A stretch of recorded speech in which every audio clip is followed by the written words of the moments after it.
Hello again, boys and girls. So great to see all of you here today. I'm really happy that you decided to join me.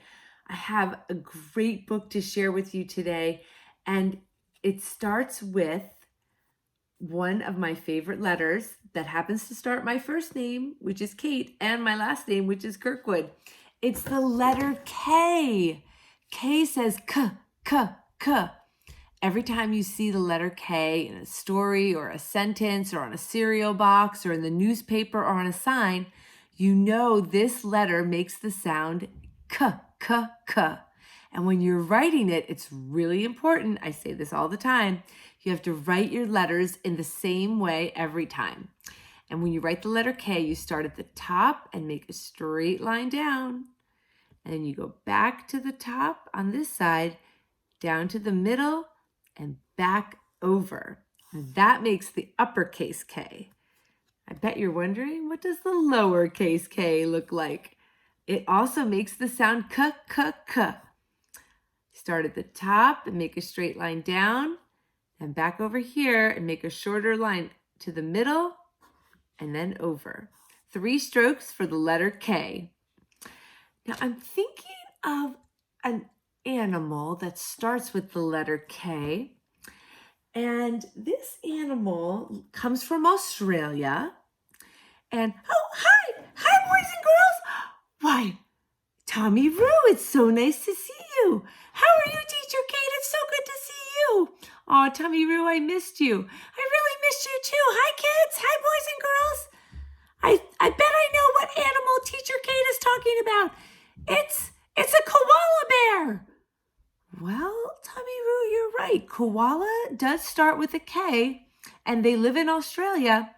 But actually, I was thinking of a kangaroo. I was thinking about you. Oh, thanks, Teacher Kate. I can't wait to hear your book. I really hope you're going to read Katie No Pocket. Tommy Roo, you are exactly right. I am going to read you Katie No Pocket. Okay, great. I'm going to go sit down over here, get comfy and ready for the story to begin. And that's what I'd like for all of you boys and girls to do now too. Get in a nice comfy spot. I'm going to pull up my chair.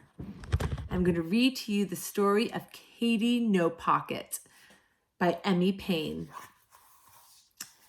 The first page of this book kind of shows you a little bit of what the problem is. There's a dilemma in this book, and let's find out what it is. There's a hint. There's the mother kangaroo, and the Joey, for some reason, is way back here. The pictures in this book are by the same person who drew the pictures for Curious George. Oh, big tears rolled down Katie Kangaroo's brown face. Poor Katie was crying because she didn't have a pocket like other mother kangaroos.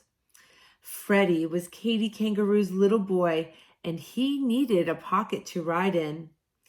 All grown-up kangaroos take awfully big hops, and little kangaroos like Freddie get left far behind unless their mothers have nice pockets to carry them in. And poor Katie didn't have any pocket at all. Kangaroos are marsupials. That means they have a pocket they can carry their babies in. But poor Katie doesn't have a pocket. Katie Kangaroo cried just thinking about it, and Freddie cried too. Then, all of a sudden, Katie had a wonderful idea. It was so wonderful she jumped 6 feet up in the air. The idea was this. Other animal mothers had children, and they didn't have any pockets. She'd go and ask one of them how they carried their babies. Freddie looked around to see whom to ask, and Katie looked around to see too. And what they both saw were 2 bubbles rising up from the river right beside them. Mrs. Crocodile, said Katie, feeling lots better already. She hasn't any pocket. Let's ask her. A lot of big muddy bubbles came up through the water, and then Mrs. Crocodile stuck her head up and opened her enormous mouth and smiled. Why, Katie Kangaroo, what can I do for you today? Please, Mrs. Crocodile, I'm so sad, said Katie. I have no pocket, and Freddie has to walk wherever we go, and he gets so tired. Oh dear, oh dear. And then she started to cry again. The crocodile began to cry too. And then she said, but what can I do? You can tell me how to carry Freddie, said Katie. How do you carry little Catherine Crocodile? Oh, please do tell me. Why, I carry her on my back, of course, said Mrs. Crocodile. She was so surprised that anyone shouldn't know that she forgot to cry anymore.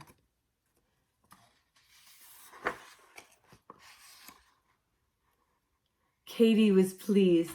She said, "Thank you," and as soon as she got to a good squatting down place, she squatted and said, "Now, Freddie, climb up on my back, and after this it will be simple. No trouble at all." Uh-oh, but it wasn't simple. In the first place, Freddie could not crawl up onto her back because his knees stuck out. He couldn't hang on because his front legs were too short. And when he did manage to hang on for a few minutes, Katie gave a long hop, he fell off, bump, bang, with a terrific thump. So Katie saw that she couldn't carry her baby on her back.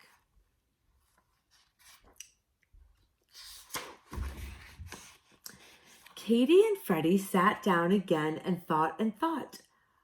I know. I'll ask Mrs. Monkey. I'm sure she can help me. So Katie and Freddie set off for the forest, and very soon they found Mrs. Monkey. She had her young son Jocko with her, and Katie hurried so to catch up with them that she was almost out of breath.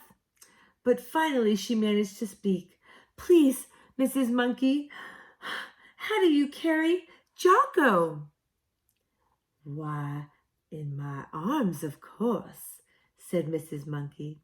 How else would any sensible animal carry anything? And she whisked away through the trees. Oh dear, said Katie, and a great big tear ran across her long nose. I can't carry anything in these little short arms. Oh dear, she wasn't any help at all. What are we going to do? And she just sat down and cried harder than ever.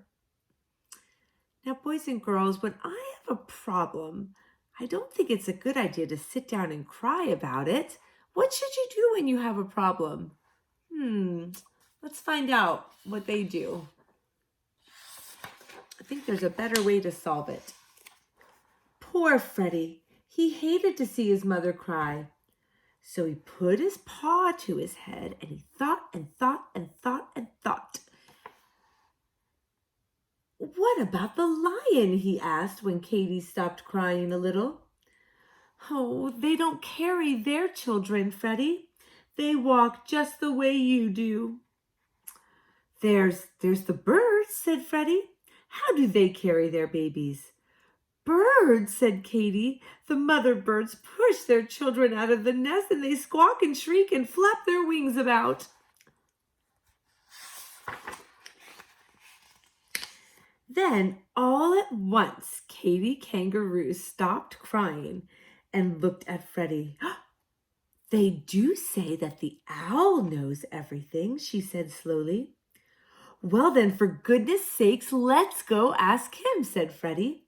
They found the owl asleep in an old dead tree. And he was cross because he didn't want to be waked up in the middle of the day. But when he saw that Katie was so sad, he came out, blinking and ruffling his feathers, and said in a scratchy voice, Well, what is it? Speak up and speak loudly. I'm as deaf as a post. So Katie stood under the tree and screamed up at him, I'm a mother kangaroo, and I haven't a pocket to carry my child. How can I carry him? What shall I do? Get a pocket, said the owl, and went to sleep again. Where? Cried Katie. "Oh, please don't go to sleep before you tell me where." "How should I know?" said the owl. "They sell that sort of thing in the city, I believe. Now kindly go away and let me sleep." "The city," said Katy, and looked at Freddie with big round eyes. "Of course, we'll go to the city." Katy was so excited that she almost left Freddie behind as she went leaping over bushes and hopping along the path, singing in a sort of hummy little sing-song way that she had just made up. "Hippity hoppity, flippity floppity, wasn't it a pity I didn't know it was to the city I should go?" She hopped so fast that Freddie could hardly keep up, but at last they left the woods behind and came to the city,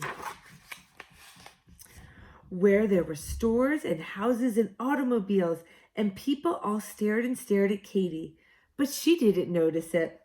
She was looking for pockets, and she saw them on almost everyone, that almost everybody had them. Boys and girls, what you're wearing with a pocket? I'm wearing a dress right now, so it actually doesn't have a pocket.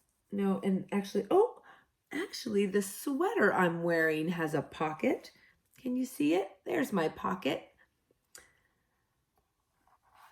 Pockets are very useful because you can carry things in them. And then, all at once, she could hardly believe it, a man who seemed to be covered in pockets. He was simply covered with pockets, big pockets, little pockets, medium-sized pockets. Look at this man who is covered in pockets. Oh my goodness. Katy went up to him and laid a paw on his arm. He was a little frightened, but Katy looked at him with her soft brown eyes and said, "Please, dear, dear, kind man, where did you get all of these pockets?" "These pockets?" he said. "You want to know where I got these pockets? Why, they just came with the apron, of course." "You mean you can really get something to put on with all those pockets already in it?" asked Katy. "Sure you can," said the man. "I keep my hammer and nails and tools in my pockets, but I can get another apron, so I'll give you mine." Wow, how generous that was of him. He just shared his apron with a kangaroo he'd only just met. He took off his apron and dumped it upside down, and he shook out all of the pockets. Out fell a saw, a wrench, a hammer, a drill, and lots of other tools.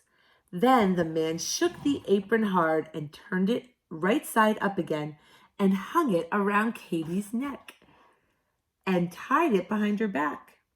Katy was so pleased and excited and happy that she couldn't speak. She just stood still and looked down at the pockets and smiled and smiled and smiled. By this time, a big crowd had gathered to see what Katy Kangaroo was doing. When they saw how pleased she was, they all smiled too. At last, Katy was able to say thank you to the nice, kind, and generous man. And then what do you think she did? Well, she popped Freddie into a very comfortable pocket, and she hippity-hopped home faster than ever before, because, of course, she didn't have to wait for Freddie. "Teacher Kate? Teacher Kate?" Yes, Tommy Roo. "This is my favorite part of the whole book. I'm sorry to interrupt, but I just had to tell all the kids. This is the best page coming right up." "Well, thank you, Tommy. Sit down so you can see."